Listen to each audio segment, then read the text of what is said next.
Olá pessoal, então hoje nós vamos falar sobre Protocol Layering, que é na verdade a organização em camadas dos protocolos, que novamente não é algo já relacionado à implementação prática, que talvez seja o principal desejo de vocês na disciplina, né, desses sistemas de comunicação, mas são conceitos importantes aí para a gente conseguir implementar ou entender um pouquinho melhor como funcionam esses sistemas de comunicação e, e por que algumas coisas são dessa forma, né?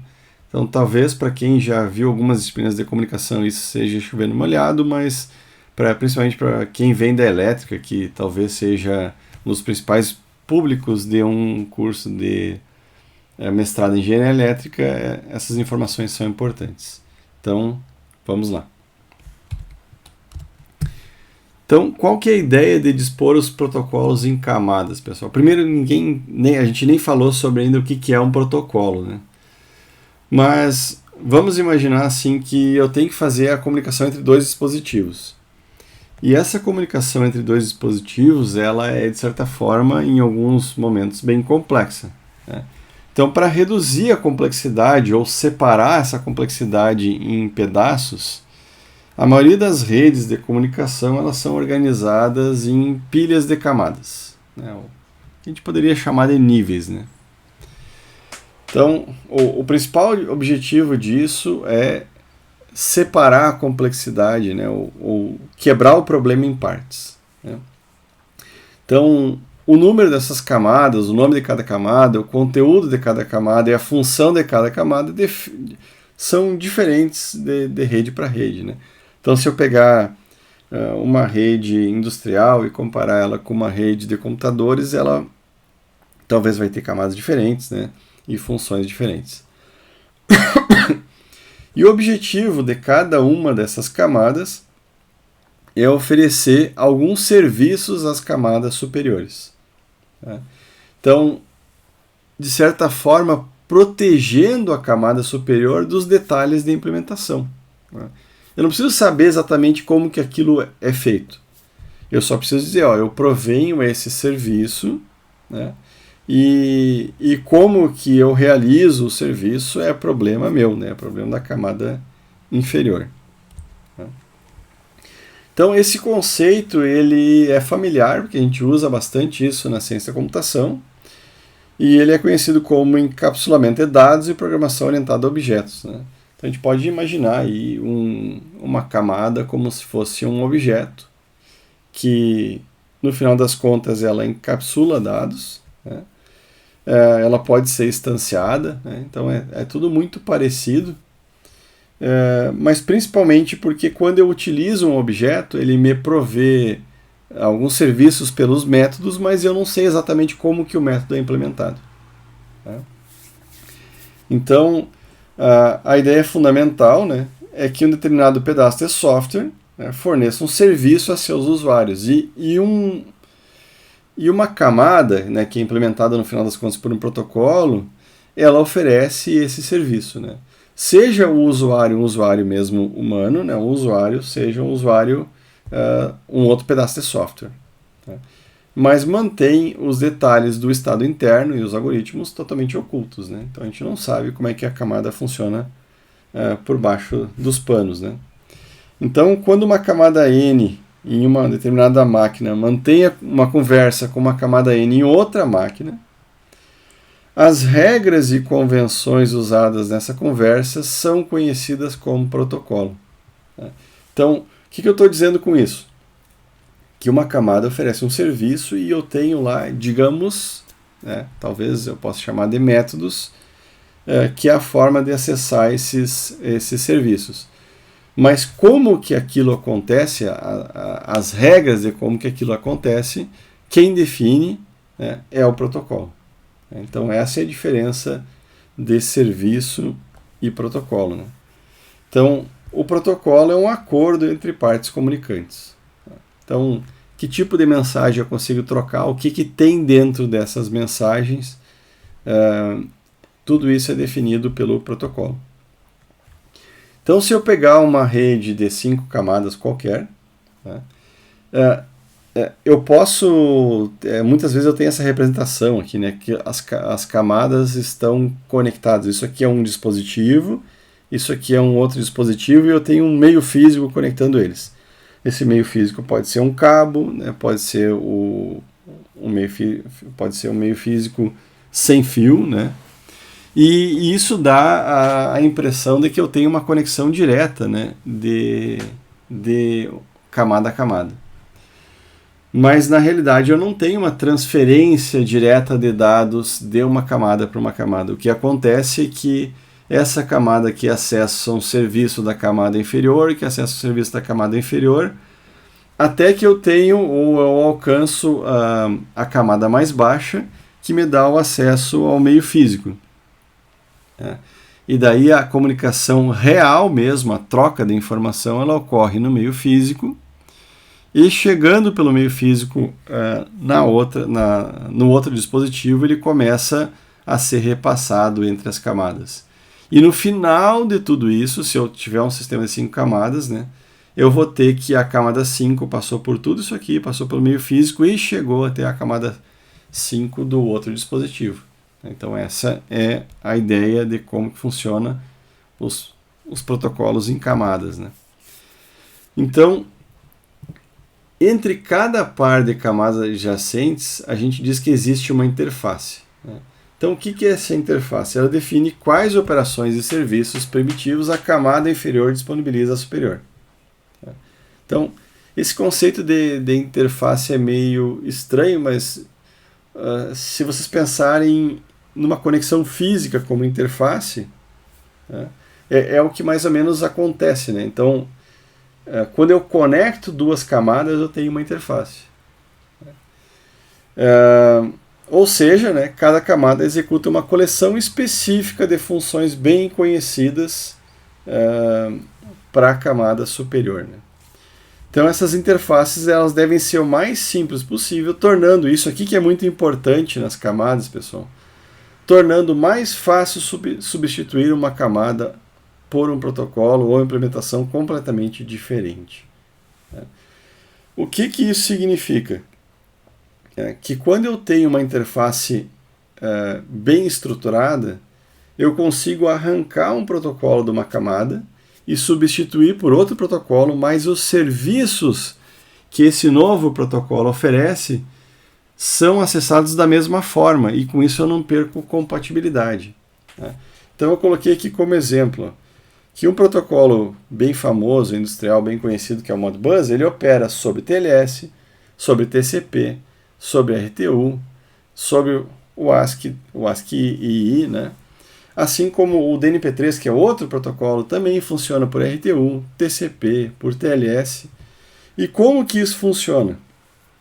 Tendo uma interface bem estruturada, o que eu consigo fazer é simplesmente arrancar ou substituir protocolos sem que eu precise mudar nada, porque a interface está bem definida.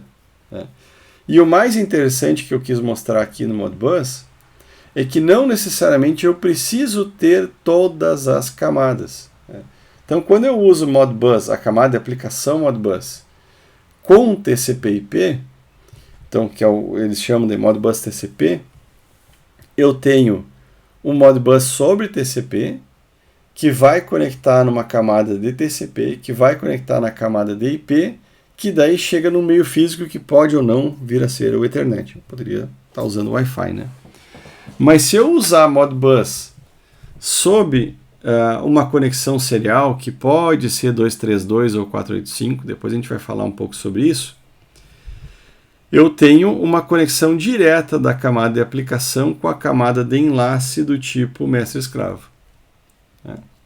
Então vocês podem ver que eu tendo uma interface bem estruturada, não necessariamente eu preciso ter todas as mesmas camadas em todas as formas de implementação nessa rede. Eu posso retirar algumas camadas, inclusive. Certo? E tudo isso vai ficar mais claro quando a gente partir um pouco para a implementação. Então, um conjunto de camadas e protocolos a gente chama de arquitetura de rede. quando eu atribuo, o sistema tem essas camadas e dentro dessas camadas tudo é implementado por esses protocolos, tudo isso define a arquitetura de rede.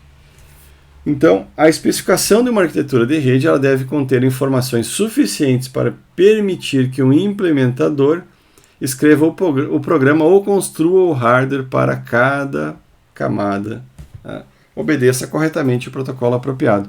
Então, quando eu especifico uma arquitetura de rede, eu tenho que especificar tão bem essa informação que alguém possa pegar aquela informação e sair codificando os protocolos, né, e encapsulando esses protocolos em serviços, de forma que isso seja estruturado em camadas e que eu, de fato, consiga reproduzir, inclusive em diferentes linguagens de programação. Agora vocês vão me perguntar se todos os protocolos ou todas as arquiteturas são bem especificadas. Com certeza, nem sempre são bem especificadas. Se eu pegar o próprio Modbus e voltar aqui, então o Modbus ele tem um documento que especifica a camada de aplicação, ele tem um Modbus que especifica o Modbus sobre TCP, ele tem um documento que especifica o Modbus sobre conexões seriais, ele tem um outro documento que especifica essa Modbus Plus, aqui, assim como hoje tem um documento que especifica o Modbus sobre TLS. Né? E todos esses documentos são bem estruturados, de fácil leitura, e é muito fácil se implementar uma rede Modbus porque ela é bem especificada. Agora, se eu pegar o DNP3, que eu usei como exemplo, não é que ele é mal especificado, mas o DNP3 ele é tão complexo que a documentação dele extrapola em fácil em 1000 páginas. Né? Então ele não é um protocolo de simples implementação. E talvez por o DNP3 também não ser tão bem especificado, porque vocês vão ver na sequência, quando a gente falar de DNP3, que ele não usa exatamente uma estrutura bem definida de camadas. Ele tem algumas misturas lá no meio que vocês vão ver quando a gente falar sobre DNP3. Então, é importante ter uma boa especificação, né? Se a gente pegar hoje, existem alguns protocolos lá para a área de recursos energéticos distribuídos, né, para Smart Grid, que não são tão bem especificados. E por isso é muito difícil reproduzir e parece que, de certa forma, aquilo é feito proposital para que poucas empresas dominem essa tecnologia. Então tem alguma coisa de lobby aí envolvido também para que essas especificações não sejam tão boas. Né? Já uma lista de protocolos usados em um determinado sistema, um protocolo por camada ou mais protocolos por camada, né, porque eu posso ter vários protocolos na camada de aplicação, por exemplo, eu chamo de pilha de protocolo. Então, quando eu uso HTTP, por exemplo, eu vou estar usando uma pilha de protocolos que começa no HTTP, né, passa por TLS ou TCP, daí TCP, IP, e depois a gente chega nas camadas inferiores. Né? Então, esse conjunto de protocolos é chamado de pilha de protocolos, protocol stack. Tá? E como é que isso funciona, pessoal? Então, eu tenho um dado lá, que está representado aqui por esse M, ou um pacote de dados, né, que eu quero transmitir, e quando eu passo esses dados para a camada inferior, o que acontece? A camada inferior, ela agrega ao pacote esses dados que eu estou transmitindo na camada superior e adiciona um header. Não que não exista um header já na própria camada de aplicação, né? Mas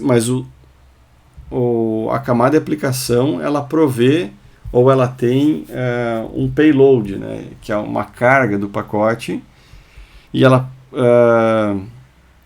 em geral também teria um header, né? Então, quando eu passo esse protocolo para a camada inferior a ela, o que acontece? A camada inferior adiciona um header, ou seja, ela adiciona dados a esse pacote, ela aumenta o pacote, que é um custo desse desse protocol layering, né? Mas é um custo necessário e a gente tenta sempre fazer com que esse custo seja o menor possível, né? Que eu adicione o menor número de informações possíveis a esses pacotes. Em algum momento, pessoal, pode acontecer desse pacote aqui extrapolar o tamanho máximo que alguma camada especifica. Tá? E daí o que pode acontecer? Esses pacotes podem ser segmentados, né? Então esses dados aqui que eu tinha como essa representação de M, eles são quebrados num M1 e M2, e daí eu tenho um primeiro pacote que tem um header lá da camada 3, e eu tenho um pacote complementar que não necessariamente tem o header da camada 4, porque ele é um complemento do pacote da camada 3. E quando eu vou transmitir essa informação, agora estou chegando quase na última camada, né? Eu também vou adicionar um header dessa camada, mas em alguns casos, como as camadas mais inferiores, lá a camada de enlace e a camada física, eu posso ter esse finalizador de pacotes também, né? Que em alguns protocolos é lá algum código especial que finaliza, dizendo, esse é o final de um pacote, ou pode ser até um finalizador para verificação de erros, né? E daí esses pacotes são transmitidos, e na medida que eles chegam lá no outro dispositivo, esses headers aqui vão sendo avaliados pelo serviço lá daquela camada no outro host, e ao serem decodificados, eles vão sendo também passados para as camadas superiores até que eu chego com o dado cru lá, né, o dado de fato que eu quis transmitir na última camada. Tá? Então a ideia é que os protocolos vão adicionando headers, né, até que eu tenha de fato um pacote inteiro lá HTTP, que tem informação, por exemplo, do HTTP, do TCP, do IP, inclusive do frame de Ethernet, né? E isso é um grande pacote lá que é transmitido. Por exemplo, a camada Ethernet tem um limite lá de pacote, se não me engano, 1500 e alguma coisa bytes que eu posso transmitir num pacote Ethernet. Então, pessoal, essas camadas elas podem oferecer dois tipos de serviço às camadas acima dela. Eu posso oferecer serviços orientados para a conexão ou a conexão, né? Ou serviços sem conexão, né? E isso vai influenciar também um pouco nos níveis de confiabilidade dessas transmissões de dados. Tá? Então, eu vou pegar algo que é bem tradicional do nosso dia a dia, só para mostrar para vocês alguns exemplos de protocolos de camadas bem conhecidos que oferecem serviços orientados à conexão ou não. Então, o TCP ele é um serviço orientado à conexão. Tá? Então, a gente já vai falar um pouco de serviços orientados à conexão, mas primeiro ele cria essa conexão e também ele confirma o recebimento. Então, ele é uma forma de serviço um pouco mais confiável. Já o UDP, o IP e o Ethernet, nenhum deles são camadas ou protocolos de camadas orientados à conexão. Então, eu não tenho nenhuma garantia que o UDP, ou que o IP, ou que o Ethernet vão entregar, de fato, um pacote. Tá? Então, o problema pode estar lá no IP, pode estar no Ethernet, né? Então, o que vocês têm que entender é que não é necessariamente lá o serviço superior que é orientado à conexão, né? Então, eu posso ter uma camada de aplicação que está usando uma camada inferior que tem um serviço orientado à conexão ou não. Né? É isso que tem que ficar bem claro. Não é o protocolo inteiro que é orientado à conexão ou não. É uma camada que é orientada à conexão ou não. As camadas inferiores, elas podem não ter essa orientação à conexão. Né? E eu ter a proteção dos meus dados, ou a confiabilidade, vinculadas a uma camada só. Né? Que é o caso de quando eu uso um protocolo, ou comunico lá HTTP vinculado a uma conexão TCP/IP. Né? Então, O serviço orientado à conexão, isso aqui é uma informação que vem lá do Tannenbaum, né? Ele é análogo ao sistema telefônico no sentido de que quando eu pego um telefone e vou ligar para alguém, eu faço primeiro uma conexão e depois dessa conexão estabelecida é que eu consigo trocar informação, né? Então, é primordial num serviço orientado à conexão que primeiro eu tenha a conexão, né? Então, o aspecto essencial de uma conexão é que ela atua como um tubo, ela cria um tubo, né? Então, na hora que esse tubo está criado, essa conexão está feita, né? O transmissor envia dados em uma extremidade e o receptor retira essas informações na outra extremidade, né? E esse tubo aí, dependendo, ele pode ser half duplex, full duplex, né? Daí depois a gente vai comentar um pouco sobre isso. Então, quando eu tenho o serviço orientado à conexão, na maioria dos casos, isso não é necessariamente obrigatório, a ordem dos dados também é preservada, né? Da chegada dos bits ou dos bytes, né? Então, que é outra coisa interessante do serviço orientado à conexão. Em alguns casos, quando uma conexão é estabelecida, o transmissor e o receptor conduzem uma negociação de parâmetros. Isso aqui também é comum. Por exemplo, quando eu faço a conexão, eu estabeleço, por exemplo, o tamanho máximo de mensagem, qualidade de serviço exigido, né? E eu posso pegar como exemplo um Telnet da vida. Quem nunca usou Telnet, né, um SSH, quando eu faço a conexão Telnet, lá a camada de aplicação cria uma negociação de alguns parâmetros, né, que é o que vai garantir que cliente e servidor estejam em sintonia, né, do que eles vão trocar de mensagem. Outro protocolo que estabelece negociação de parâmetros é o TLS. Então, existem N formas ou suítes criptográficas, né? Então, quando a gente faz uma conexão segura por TLS, existe uma conversação inicial dessa conexão, uma negociação, em que se especifica lá o servidor, eu sei falar com essas suítes criptográficas. E o cliente diz, eu sei falar com essas, e daí, durante essa conexão, existe uma proposta, e daí pode ter um aceite ou um rejeite, ou até mesmo uma contraproposta. Isso depende muito do tipo de serviço. Então, se eu uso o Telnet, eu tenho essa negociação lá na camada de aplicação. Mas se eu uso o SSH, além de ter uma negociação na camada de aplicação, eu tenho uma negociação na camada implementada pelo TLS. Então, eu posso ter mais negociações num fluxo de dados. Isso tem que ficar bem claro também. Com o serviço sem conexão, o Tannenbaum fala que ele parece o serviço postal, né? A gente vai lá e bota uma carta no correio e espera que ela chegue do outro lado, né? Daí eu até botei uma brincadeirinha, isso já não é tão verdade, porque hoje a gente tem o rastreamento, né? Mas se eu pensar no correio como ele é tradicionalmente sem rastreamento, né? Eu coloquei a carta lá de um lado aqui em Pato Branco e espero que um dia ela chegue em algum lugar aí, seja no Brasil ou outro lado do mundo, mas eu não tenho, teoricamente, confirmação que isso pode acontecer. Essa carta pode se perder no meio do caminho, né? Quando o correio não era registrado, a gente não tinha todo esse sistema, né? Se uma carta no fluxo de pegar uma caixa e jogar no carro, você perdia, né? Tava perdida a carta, né? Então, nessa comunicação entre dois dispositivos nos quais os dados são enviados de um nó para o outro, sem primeiro garantir que o destino esteja disponível, que é isso que a conexão faz, né, pessoal? Então, ao conectar, eu tenho certeza que o destino está lá, né?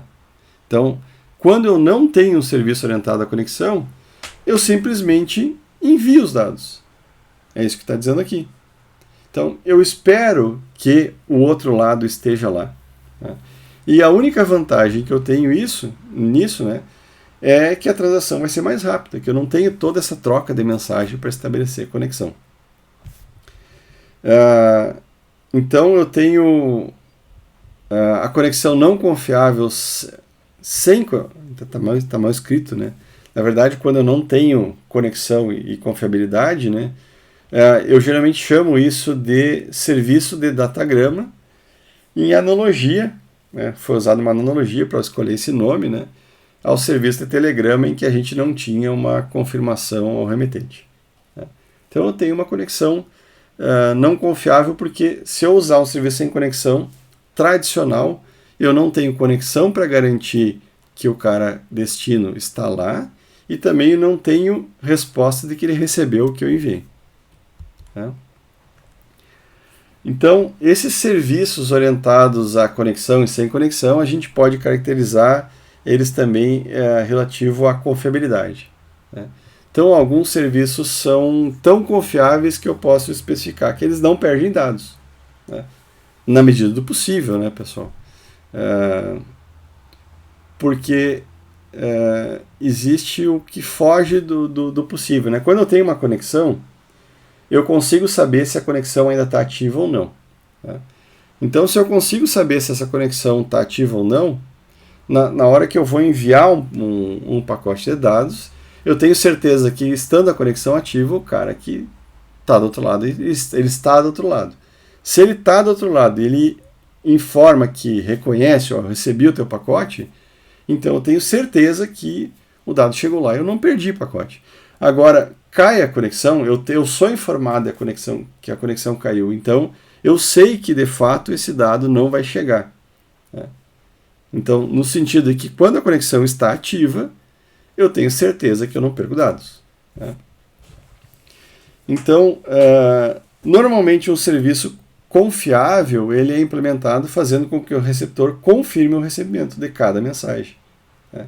Isso é obrigatório para ser confiável. Tá? E esse processo de confirmação, obviamente, né, pessoal, ele agrega sobrecarga e atraso. É cristalino, notório isso, né?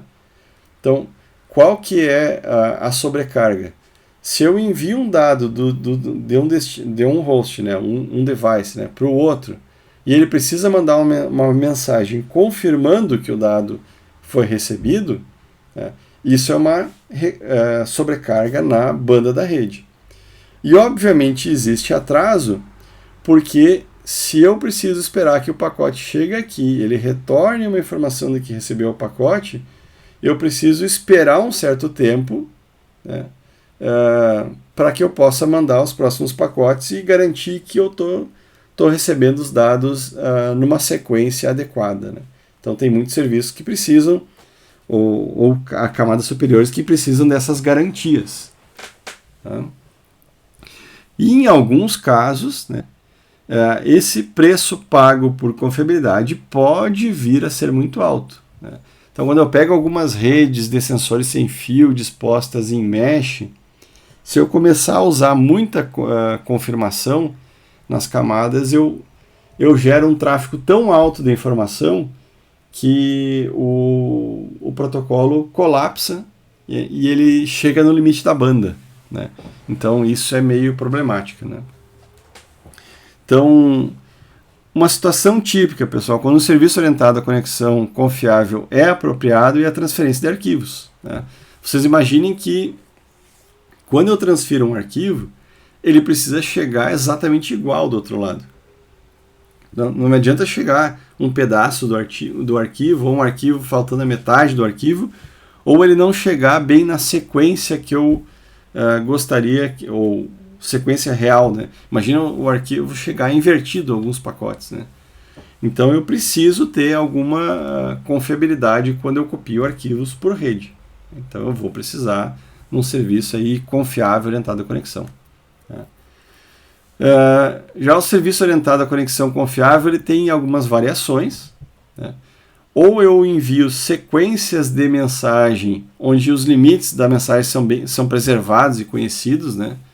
Então, quando eu envio duas mensagens de 1024 bytes, elas chegam exatamente como duas mensagens de 1024 bytes.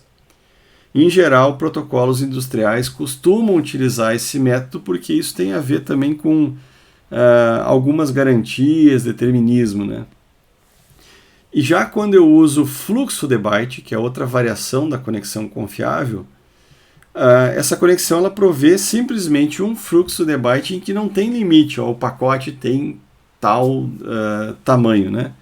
Então, se chega lá o mesmo número de bytes do outro lado usando o fluxo de byte, eu não tenho como saber se o que chegou foi uma mensagem de 2048 bytes, se foi duas de 1024 bytes ou se chegou um byte a byte, né? E esse tipo de serviço ele é utilizado em streaming de áudio e vídeo, em telnet, SSH, porque imagine aí que eu estou usando um serviço de telnet e eu estou digitando no teclado mais rápido, mais lento, né?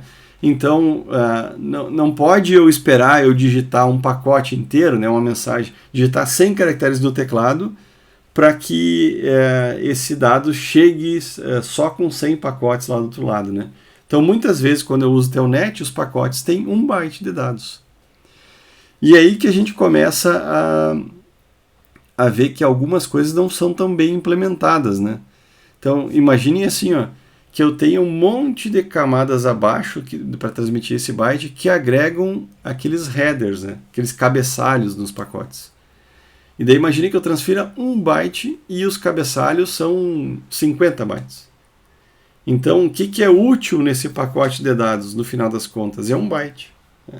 E eu estou desperdiçando banda, né?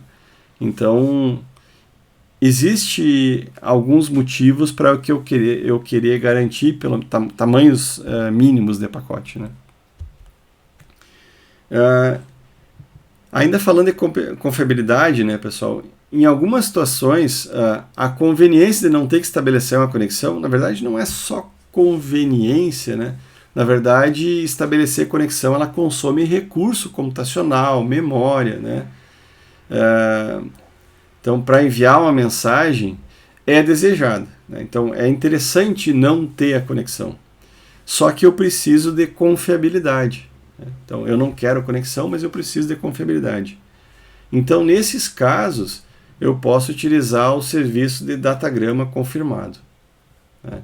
E geralmente quem fornece serviços de datagrama confirmado são camadas de aplicação. Então, o Tannenbaum faz essa analogia, né, que seria igual a enviar uma carta registrada, né? Eu não sei nada com relação ao caminho dessa carta, mas em algum momento chega uma confirmação para mim que essa carta foi entregue, né? Então, eu não sei se vocês já viram isso, né? A gente nem usa mais mensagem de texto em telefone celular, mas a gente usava até pouco tempo atrás. Hoje a gente só usa o WhatsApp, Telegram, né? Mas quando você enviava uma mensagem de celular, você, um tempo depois, tinha lá uma confirmação de que a mensagem foi entregue ou não. E daí, às vezes, aparecia uma mensagem lá no celular, essa mensagem não foi entregue, né? E daí tu tinha certeza que aquela mensagem não chegou. E às vezes isso demorava muito, né? Mas pelo menos você tinha a certeza de que ela foi entregue ou não em algum momento, né?